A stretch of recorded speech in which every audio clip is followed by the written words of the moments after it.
Bonjour et bienvenue sur j'apprends-l'informatique.com.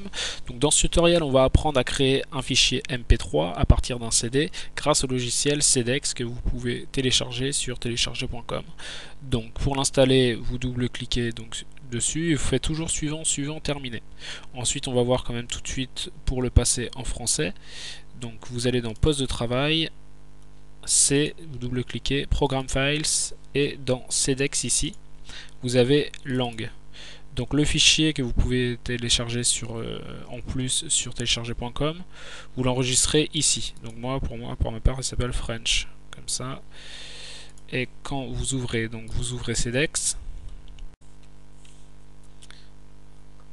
Et là, pour le passer en français, donc moi il est déjà en français, hein, vous faites choisir langue, donc option, choose language, en règle générale ça doit être comme ça, et après vous sélectionnez French. Voilà, et ensuite vous l'avez en français.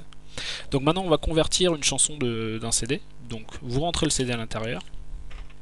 Là vous allez voir que CEDEX cherche un peu les pistes dessus. Donc voilà. Alors soit vous sélectionnez tout en faisant un CTRL A, donc vous restez appuyé sur CTRL et vous appuyez sur A pour tout sélectionner.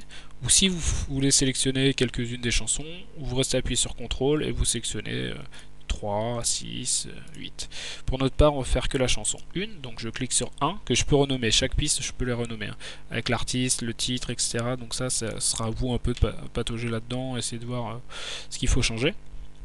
Donc on va changer la chanson 2.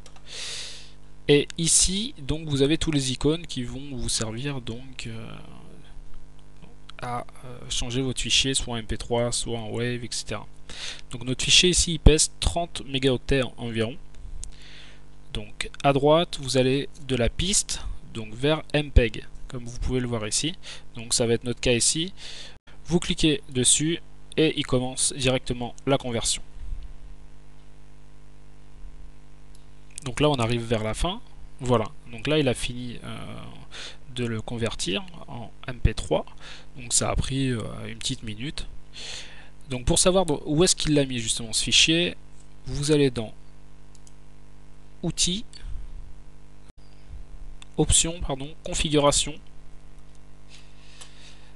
et Nom de fichier. Les pistes enregistrées, donc les fichiers de sortir, vous pouvez bien sûr changer ceci. Pour ma part, moi il est dans mes documents My Music MP3. Si je veux changer, j'ai juste à cliquer ici, choisir mon fichier de sortie. On peut très bien imaginer un fichier sur le bureau et mettre MP3, ce sera plus simple. Donc je vais aller dans mes documents,